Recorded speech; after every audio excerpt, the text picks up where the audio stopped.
Hello दोस्तों, MS classes में आप सबका स्वागत है। आज हम लोग जो है कक्षा 10 एनसीईआरटी गणित का चौथा लेसन जो द्विघात समीकरण का है, इसमें से कुछ जो है हम लोग महत्वपूर्ण बहुविकल्पीय प्रश्न लिए हुए हैं। इसमें से अभी तक हम लोगों ने इसमें से 15 क्वेश्चन पिछले लेक्चर तक हम लोगों ने कर लिया है। आज उसके आगे के क्वेश्चन करेंगे, क्वेश्चन संख्या 16 से। तो देखिएगा 16वां क्वेश्चन लिखा है हमारा कि समीकरण 5x - 5 फिर x + 5 बराबर 55 का हल होगा। मतलब इसमें करना क्या हम लोग को, इसमें सीधे सीधे ही करना है कि x का मान निकालना है। तो हम लोग जो है हल करके इसको चेक कर लेंगे। देखिए यहाँ पर 5x - 5 और यहाँ पर है कि x + 5 और यहाँ पर रहेगा बराबर 55। बिल्कुल आसान तरीके से हम लोग देख रहे हैं कि यहाँ पर a - b और a + b है, तो फॉर्मूला होता है कि a² - b²। तो यहाँ पर रहेगा कि x² - 25 हो जाएगा।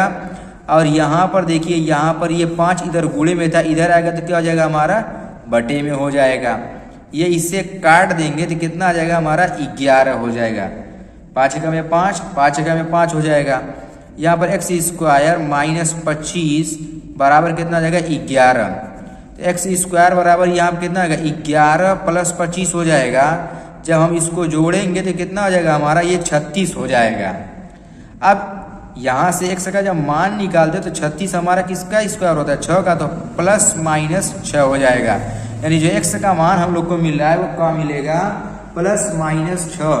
कौन सा ऑप्शन सही हो जाएगा, सी वाला ऑप्शन हम लोग को इसमें सही मिलेगा। अब देखिए इसमें का जो हमारा 17वां प्रश्न है, लिखा कि द्विघात समीकरण 3x² - 4x = 0 के मूलों का गुणनफल इसमें से बताना है। तो मूलों का गुणनफल यानी हम लोग कहते हैं अल्फा इंटू जो बीटा होता है, ये क्या होता है c के बटा में a होता है। अब c का मतलब कांस्टेंट संख्या यहाँ पर होती है, जो अचर पद होता है। हम ये देख रहे हैं कि इस दिए गए समीकरण में अचर पद है ही नहीं, तो अचर पद नहीं है तो 0 हो जाएगा। ये क्या होता है x² का गुणांक। x² का गुणांक यहाँ पर कितना है 3 है। तो अब यहाँ पर जब 3 रखेंगे, 0 को किसी भी संख्या से भाग देते तो वो 0 आ जाता है। यानी इसका आंसर कितना आएगा, यानी जो इसके मूलों का जो गुणनफल होगा वो कितना होगा, वो 0 हो जाएगा, क्योंकि वो सी वाला स्टेप इसमें नहीं है। तो कौन सा ऑप्शन सही हो जाएगा, पहला वाला सही हो जाएगा। अब इस तरीके से देखिए यहाँ पर प्रश्न संख्या 18 लिखा है कि यदि अल्फा तथा बीटा द्विघात समीकरण x² + x - 2 बराबर 0 के मूल हों तो 1/α + 1/बीटा का मान होगा। अब यहाँ पर देखिए ये आप लोग कि यहाँ पर लिखा है x² + x - 2 बराबर 0।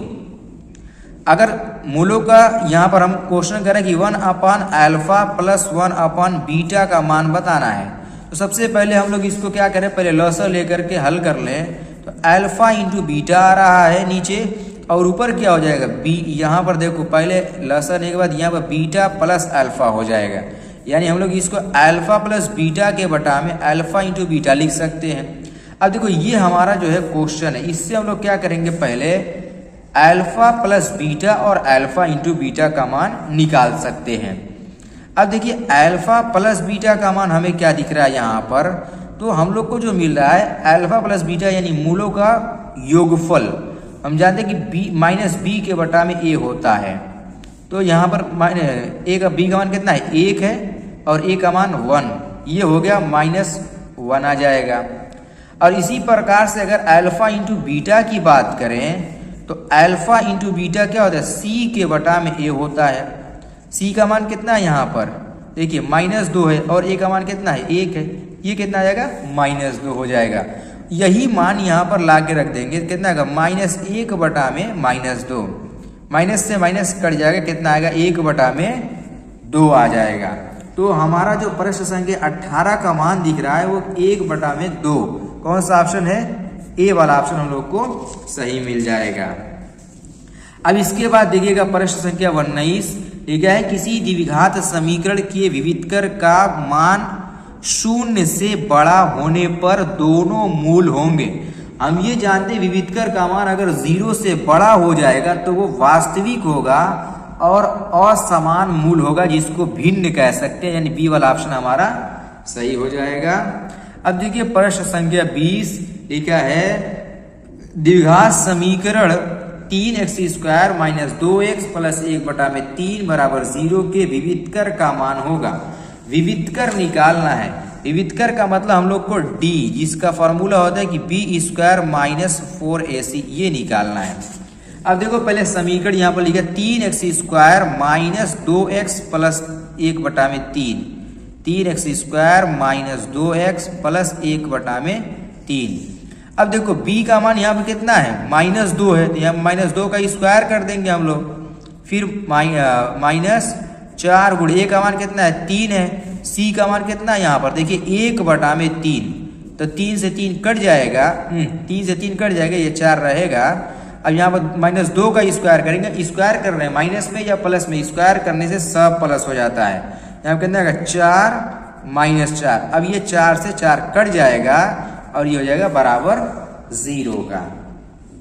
तो विविधकर का मान कितना हो जाएगा 0। कौन सा ऑप्शन सही हो जाएगा इसका, ए वाला ऑप्शन हम लोग को सही मिल जाएगा इसका। अब देखिएगा प्रश्न संख्या 21 लिखा है कि निम्नलिखित में कौन द्विघात समीकरण है। इसमें ये बताना है कि दिए गए समीकरण में कौन सा समीकरण ऐसा है जो द्विघात समीकरण हो। अब देखिए ये द्विघात समीकरण तो नहीं दिख रहा है, इसमें तो है ही नहीं कहीं, ये द्विघात समीकरण नहीं है, कट जाएगा। ये भी द्विघात समीकरण नहीं, कहा कि इसमें देखिए माइनस में घात आ गई है। अब इसको हल करके बस देख ले रहे हैं थोड़ा सा कि द्विघात समीकरण है कि नहीं। अब देखिए यहाँ पर इसी को हल कर रहे हैं। यहाँ पर ये इसका जब इसको ब्रैकेट में तोड़ेंगे कितना आएगा, x² प्लस 3x बराबर x², ये इसे कट जाएगा कि नहीं कट जाएगा, 3x बराबर 0 मिल जाएगा। यानी ये वाला भी द्विघात समीकरण हमारा नहीं है। सीधे हम लोग देख रहे हैं कि ये बी वाला बच गया। अब इसके अलावा यानी बी वाला ही हमारा केवल द्विघात समीकरण होगा। अब देखिएगा प्रश्न संख्या 22 इसके बाद लिखा है कि द्विघात समीकरण x² प्लस x माइनस 1 बराबर 0 के मूलों की प्रकृति होगी। मूलों की प्रकृति पूछा हुआ है कि इसके मूलों की प्रकृति क्या होगी। इसको हम लोग को क्या करना है कि ज्ञात करके बताना है कि मूलों की प्रकृति इसकी कैसी होगी। मूलों की प्रकृति का मतलब क्या होता है, d का मान निकालना। तो आइए हम लोग यहाँ पर जो है मूलों की प्रकृति निकाल के देख ले रहे हैं। यानी d का मान अगर हम लोग निकाल दें b² माइनस 4ac का, तो हम लोग को मूलों की प्रकृति का पता कर सकते हैं। b का मान यहाँ पर कितना है देखिएगा माइनस, अरे यहाँ पर b का मान कितना होता है 1 है, तो 1 का स्क्वायर हो जाएगा। ये फॉर्मूले का -4 गुणे a का मान क्या होता है x² का गुणांक। x² का गुणांक यहाँ पर हम लोग ये देख रहे हैं कि 1 है।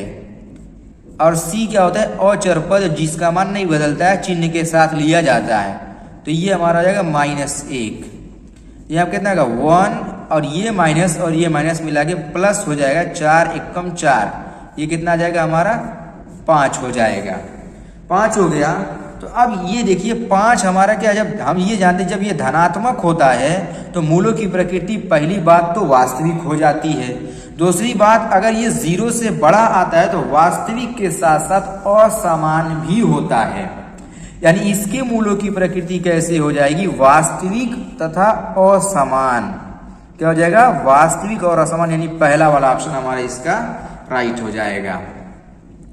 अब देखिए 23वां प्रश्न लिखा है कि निम्नलिखित में कौन द्विघात समीकरण नहीं है। अब इसमें यह बताना है कि दिए गए क्वेश्चन में द्विघात समीकरण नहीं है, इसकी पुष्टि करना है। देखिए ये पहला वाला द्विघात समीकरण है, हल करके चेक कर लीजिए आप। देखिए तो यहां पर हमारा लिया कि x + 1 एक ब्रैकेट में, दूसरे ब्रैकेट में x + 2 बराबर 0। तोड़ेंगे जब इसको तो x², फिर इसका इसमें गुणा करेंगे प्लस 2x, इसका जब इसमें गुणा करेंगे तो प्लस x, और इसका इसमें गुणा करेंगे तो 2 हो जाएगा बराबर 0। तो यहाँ पर ये देख रहे हैं x² प्लस 3x प्लस 2 बराबर 0, ये द्विघात समीकरण हो गया। ये तो सही है, हो गया द्विघात समीकरण। इसकी बात करें तो ये ऐसे ही द्विघात समीकरण दिख रहा है। तीसरा वाला भी हम लोग को द्विघात समीकरण दिख रहा है, चौथा वाला।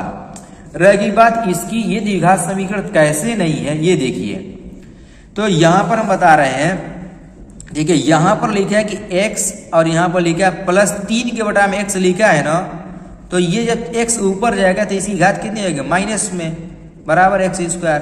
अब जब घात माइनस में हो गई तो ये ऐसी द्विघात समीकरण नहीं हो सकता, घात माइनस में नहीं आनी चाहिए। यानी 23 नंबर के ऑप्शन का जो क्वेश्चन सही होगा, यहाँ पर 23वें क्वेश्चन का जो ऑप्शन सही होगा वो कौन सा होगा, वो सी वाला होगा। किसे, इसको ऊपर लेकर जाने से इसकी घात माइनस में हो जाएगी, इसका मान नहीं बदलता है, इसीलिए ये द्विघात समीकरण नहीं होगा।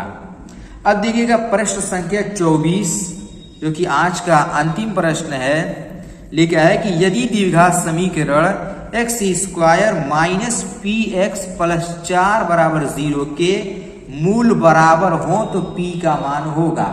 तो सबसे पहले हम लोग को ये मालूम होना चाहिए कि मूल बराबर अगर हो जाए तो क्या होता है। तो हम लोग ये जानते हैं कि मूल बराबर होने की कंडीशन में b² माइनस 4ac बराबर होता है हमारा 0। अब देखिए यहां से इसकी a और b c का मान निकालेंगे तो a का मान हम लोग को कितना दिख रहा है यहाँ पर 1, और b का मान कितना है यहाँ पर -p, और c का मान कितना है यहाँ पर 4 है। अब यहाँ पर मान रखेंगे जब, तो यह होगा -p का स्क्वायर यहाँ पर रख रहे हैं, फिर -4 गुणे 1 गुणे 4 बराबर 0।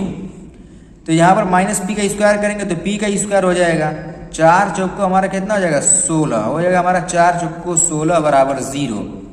अब देखिए हमारा p² बराबर कितना मिल जाएगा 16 हो जाएगा, ये माइनस में, इधर पक्षांतर करने पर प्लस में आएगा हर हाल में।